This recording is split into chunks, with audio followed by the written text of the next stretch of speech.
Oh, oh God.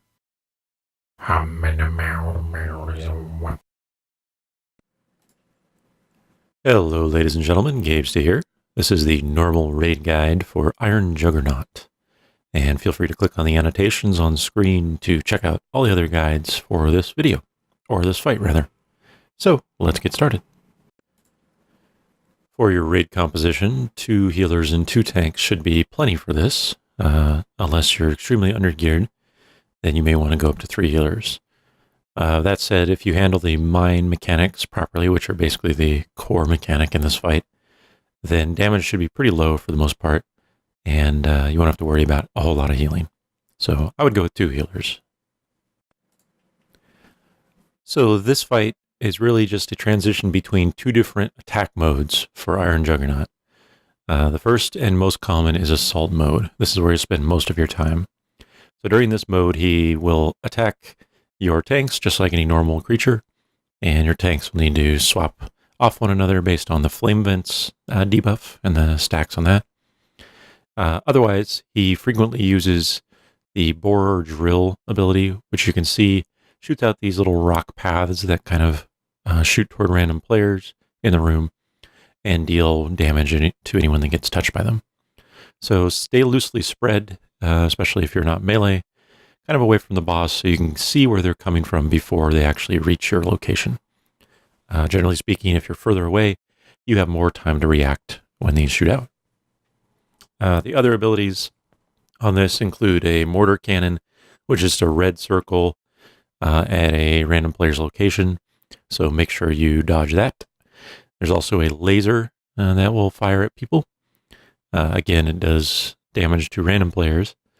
And finally, and most importantly, are the mines. So I'll talk about those in their own little section because they're very important to doing this fight. Now, during the assault phase, every 30 seconds, the boss will spawn 3 crawler mine adds.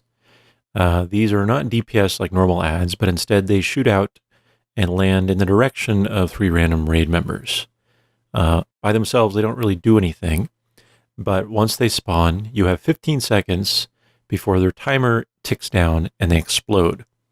If the mines are allowed to explode, they hit the entire raid for moderate damage.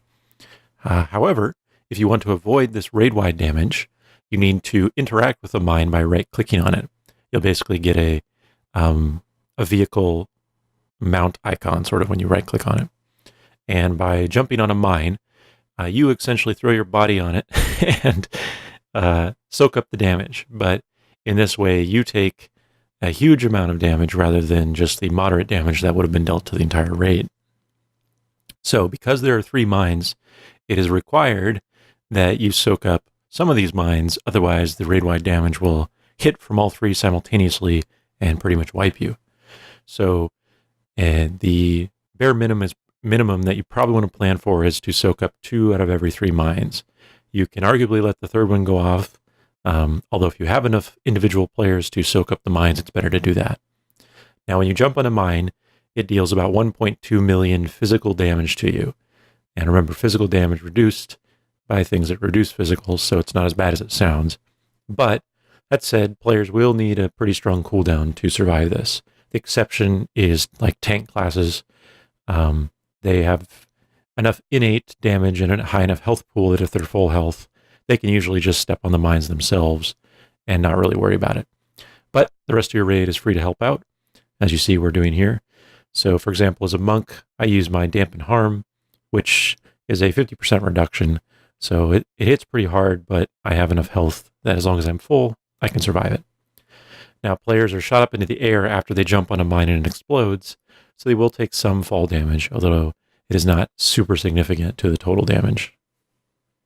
And yeah, so you really want to just figure out how you're going to handle mines overall before you even begin the fight. Since only 1 tank will be tanking at any given moment, probably your best bet is to have the off tank, the one that's not tanking at the time, pick up 2 or even all 3 mines if they're fast enough. And if you need a substitute from a non-tank player, then they can do that as well. Someone with a cooldown can just call it out and pick one up. So once the Iron Juggernaut reaches full energy, he will enter siege mode. During this period, he's no longer tanked. He doesn't move at all. He just kind of roots himself in the ground. And this is where all the raid damage is. So this phase lasts a little bit over a minute. And during this time, everyone in the raid will be constantly taking damage from seismic activity, which does 40,000 damage per second to everyone. In addition, he will infrequently use shock pulse. And you can see we didn't handle this very well, or at least I didn't. But basically when it's cast, it does a moderate amount of damage, actually pretty low. That's 75,000, but it knocks you really far away. So because of the look and shape of this room, your best bet is actually to put your back to one of the grates or the walls when this goes off. So there, I kind of learned there and didn't go nearly as far. But the basic idea, keep your back somewhere that the shock pulse knockback won't do as much damage to you. Other than that, he has tar ability that he'll throw at random raid members. And you can see the tar on the ground there. Standing in these snares you and does a little bit of damage. But more importantly is the cutter laser. This will target a random ranged raid member and chase them around. And if you get touched by the laser, it does heavy damage to you. But if you also cause the laser to hit a tar puddle, it will cause the puddle to explode and deal damage to the raid.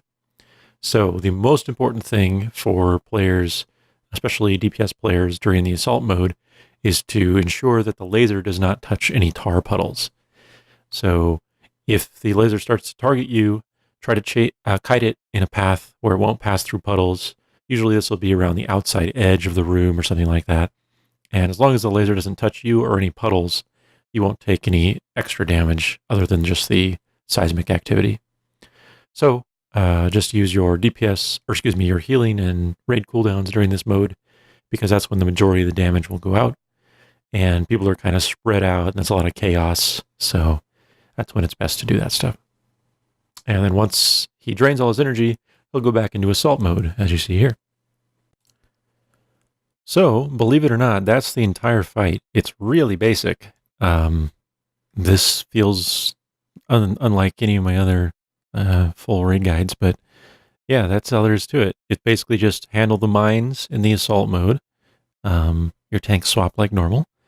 Dodge the ground quake effects, as well as the red laser circles, which are very obvious.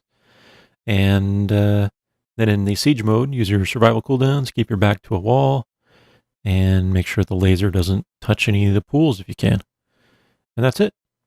So, good luck on normal Iron Juggernaut. As always, thanks for watching, and if you enjoyed, please subscribe.